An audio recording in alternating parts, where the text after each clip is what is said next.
सभी भक्तों को जय सिया राम। जय बाबा नीम करौली महाराज की। कैसे हैं आप सब? आशा करती हूँ अच्छे होंगे, स्वस्थ होंगे। सबसे पहले मैं ये कहना चाहूँगी कि जिन्होंने मेरा चैनल अभी तक सब्सक्राइब नहीं किया है, प्लीज़ वो मेरा चैनल सब्सक्राइब करें ताकि मेरी आने वाली वीडियो आप सभी को मिल सके। आज मैं वीडियो के माध्यम से लेके आई हूँ बाबा जी की कुछ लीलाएं, कुछ बाबा जी द्वारा, बाबा जी के भक्तों द्वारा कहे गए अनुभव।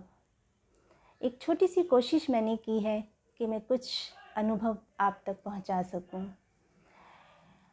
बाबा महाराज जी के ऐसे भक्त हैं जो अभी अभी जुड़े हैं, जो नए जुड़े हैं बाबा जी से, जिनको बाबा महाराज जी के बारे में कुछ नहीं पता, ज़्यादा नहीं पता। मेरे पास मैसेज आते हैं, फ़ोन आते हैं कि सुरभि दीदी आप बाबा महाराज जी के बारे में हमें कुछ बताएं, उनके कुछ चमत्कार, कुछ लीलाओं से हमें अवगत कराएं। खैर, मैं कोई नहीं होती बाबा महाराज जी के बारे में कुछ बताने की, कुछ कहने की, लेकिन मैंने छोटी सी कोशिश की है क्योंकि आज भी ऐसे बहुत सारे भक्त हैं। क्योंकि हमें तो किताबों के माध्यम से बाबा जी के बारे में कुछ अनुभव भी पता है, लेकिन अभी जो नए जुड़े हैं उन्हें नहीं पता है। मैं एक छोटी सी लीला है बाबा के बारे में, वो मैं आपको बताना चाहूँगी कि श्री पंडित शंकर प्रसाद जी जो बनारस के थे, उन्होंने बाबा महाराज जी का परिचय कुछ इस तरह से दिया कि विद्वान और संत तो इस काल में बहुत हुए और हैं, लेकिन नीम करौली जैसा संत और कोई नहीं, कोई नहीं। इसी तरह स्वामी चिदानंद जी बाबा जी महाराज जी के बारे में कहते हैं कि light of lights, power of powers. बाबा महाराज जी के बारे में बहुत लोग, बहुत भक्त ऐसा कहते थे कि नीम करौली महाराज जी जैसा संत ना कोई था, ना कोई है और ना ही कोई होगा। भक्तों का ये भी कहना था कि बाबा महाराज जी के दर्शन तो हमें अपने इष्ट देव में भी नज़र आते थे। उस समय उन भक्तों का कहना था कि हमें तो कभी शिव रूप में, कभी कृष्ण रूप में, कभी माँ दुर्गा रूप में और कभी कभी तो साक्षात हनुमान रूप में महाराज जी नज़र आते थे। इसलिए बाबा महाराज जी क्या थे और क्या नहीं, ये कहना बहुत मुश्किल था, बहुत मुश्किल था। बाबा महाराज जी ने कभी कोई भाषण, कभी कोई प्रवचन कभी नहीं दिया। बाबा महाराज जी ने अपना प्रचार प्रसार भी नहीं किया। बाबा महाराज जी घुल मिल के सबके साथ बैठा करते थे, खूब हंसी मजाक और खूब सारी बातें किया करते थे।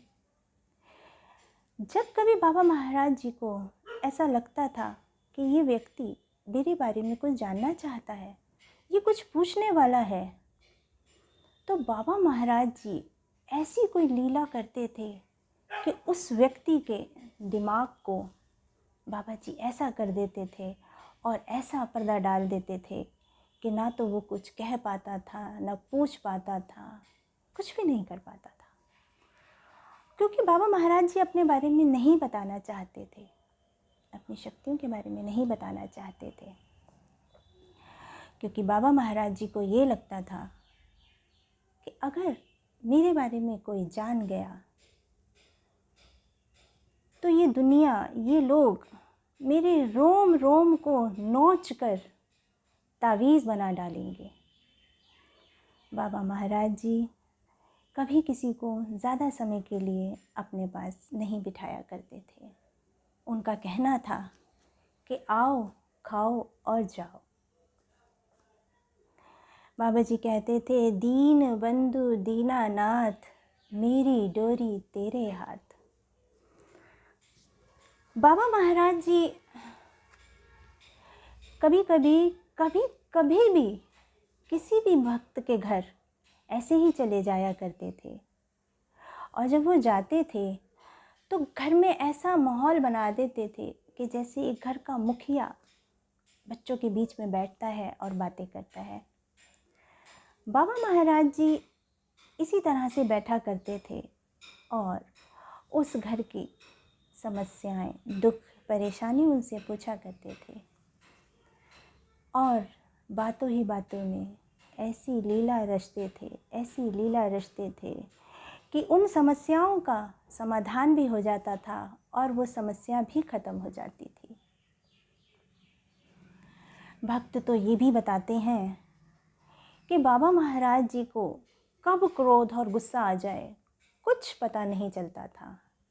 भक्त बताते हैं कि एक बार तो इतना गुस्सा और नाराज़ बाबा महाराज जी हो गए, किसी को कुछ समझ में नहीं आ रहा था कि बाबा महाराज जी को हुआ क्या है, आखिर ऐसी कौन सी बात हो गई कि बाबा महाराज जी इतना क्रोधित हो रहे हैं। और जब उन्होंने थोड़ी देर बाद देखा तो बाबा महाराज जी बिल्कुल शांत और दयालु, इतना प्यार और स्नेह करने लगे, लेकिन किसी को समझ में नहीं आया कि ये हुआ क्या। लेकिन जब ये बात किसी व्यक्ति विशेष के बारे में थी, ये गुस्सा क्रोध उसके बारे में था, ये बात जब उसको पता चली और जो कृपा उसके ऊपर हुई, ये तो वही जानता है, क्योंकि बाबा जी की लीलाएं कुछ इस तरह की थी। एक बार दुर्गा माई के बेटे ने बीए के एग्ज़ाम दिए।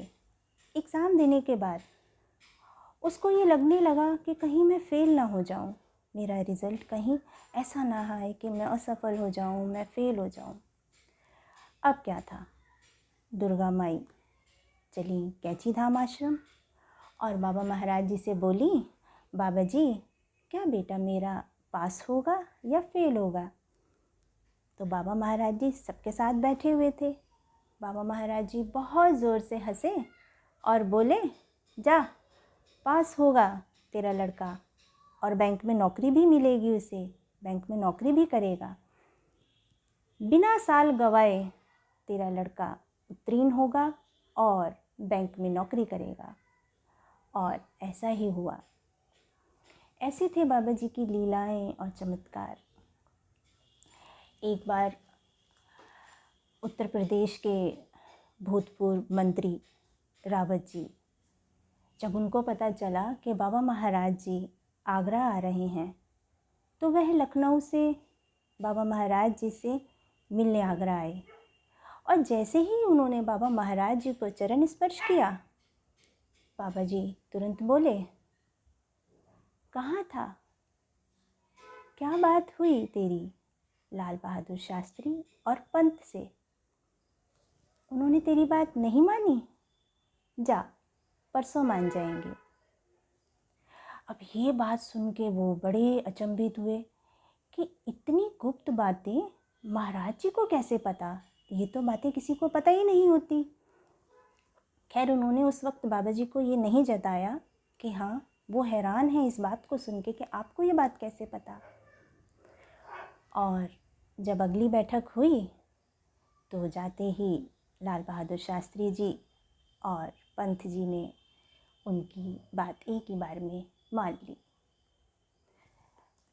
तो ये लीलाएं और चमत्कार अपने आप में बस क्या ही कहने बाबा महाराज जी के बारे में। बाबा महाराज जी की ऐसी लीलाएं और ऐसे चमत्कार आप अगर और सुनना चाहते हैं तो आप प्लीज़ मेरे चैनल को सब्सक्राइब करें, ताकि मैं बाबा महाराज जी से जुड़े अनुभव आप तक लेके आ सकूं और वीडियो बनाने का उत्साह मेरे अंदर बना रहे। कोई गलती हुई हो तो मुझे क्षमा करें। सभी भक्तों को जय सिया राम, जय बाबा नीप करोली महाराज की। सब अपना ध्यान रखिएगा, खुश रहिए, स्वस्थ रहिए। जय सिया राम।